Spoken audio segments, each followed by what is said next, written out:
দেখছি বাংলাদেশের যে কয়েকটি হাসপাতাল নির্মাণ করার কথা বলেছে, তার মধ্যে একটি রংপুর বিভাগে। তো এই রংপুর বিভাগের 8টি জেলায় চাচ্ছে যে তাদের জেলাতে যেন এই হাসপাতালটি হয়। সেক্ষেত্রে আপনারা বলছেন যে রংপুরে যেন এই হাসপাতালটি দেওয়া হয়। রংপুরে তো বেশ কয়েকটি হাসপাতাল আছেই, আমরা জানি। তো আপনাদের দাবিটির একটু যৌক্তিকতা বা দাবির সপক্ষে কিছু বলবেন।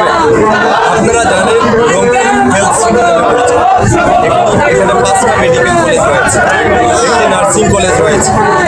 আমরা মনে করি যে এখানে যদি চীন বাংলাদেশ কর্তৃক স্পেশালাইজড হাসপাতালটি যদি নির্মিত হয়, তাহলে এখানকার মেডিকেলি রিসোর্টের ডাক্তাররা আরও অধিক পরিমাণে গবেষণা করার সুযোগ পাবে, যার কারণে দক্ষ চিকিৎসক গড়ে উঠবে এবং এই দক্ষ চিকিৎসক আমাদের পুরো রংপুরের 8টি জেলায় ভালো মানের চিকিৎসা সেবা দিতে পারছে।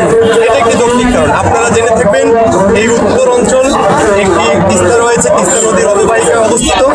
এই তিস্তার পানি নাই, কৃষকের ন্যায্য কৃষি পণ্যের দাম নেই, শিক্ষার মান নেই, স্বাস্থ্য উন্নত চিকিৎসা নেই, শুধু নাই আর নাই।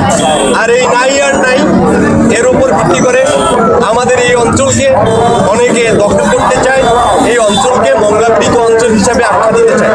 আমরা কতদিন যাবত এরকম একটি অবস্থার মধ্যে থাকবে? তাই আমি মনে করি এই উত্তর অঞ্চলে 8টি জেলার মধ্যে সব থেকে অধিক পরিমাণ জনগোষ্ঠী বসবাস করে এবং নিম্ন আয়ের মানুষের সংখ্যা অনেক বেশি। এবং এখানে যেহেতু 5টি মেডিকেল কলেজ রয়েছে, এই 5টি মেডিকেল কলেজের শিক্ষার্থী এবং ডাক্তাররা মিলে এখানে যদি অবকাঠামো চীনের অর্থায়নে এই হাসপাতালটি নির্মিত হয়, তাহলে দক্ষ চিকিৎসা গড়ে উঠবে, এই অঞ্চল আর্থিক স্বাস্থ্য দিক থেকে এগিয়ে আসবে এবং উত্তর অঞ্চল একটি সমৃদ্ধশালী অঞ্চল হিসেবে গড়ে উঠবে।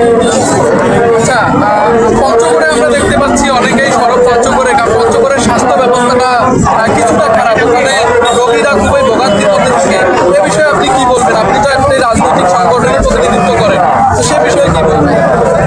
আমরা মনে করি যে শুধু একটি স্পেশালাইজড হসপিটালেই কিন্তু 8টি জেলার মানুষকে আসলে সমানভাবে সুযোগ সৃষ্টি করে দেবে না। তার জন্য দক্ষ চিকিৎসক এবং আমাদের এই বাংলাদেশের প্রেক্ষাপটে সরকারের পক্ষ থেকেও আসলে আসা দরকার এই 8টি জেলার মানুষকে যেন সমানভাবে সুদৃষ্টি দেওয়া হয়, সেখানে যেন হাসপাতাল নির্মিত হয়, সেখানে যেন দক্ষ চিকিৎসকের সুব্যবস্থা করা হয়। তাহলে দেখা যাবে যে অধিকাংশ যে দাবিগুলো তারা করছে, তাদেরও দাবিগুলোকে আমি যৌক্তিক এবং সমর্থন জানাই। কিন্তু সেই জায়গা থেকে আমি মনে করি সেখানে অবকাঠামো এবং স্পেশালাইজড হসপিটালের শুধু নয়, আমাদের যেমন বা রংপুরে হাসপাতাল রয়েছে ঠিক একই রকম 8টি জেলাতে হাসপাতাল হোক, এই দাবিকেও আমি জানাই।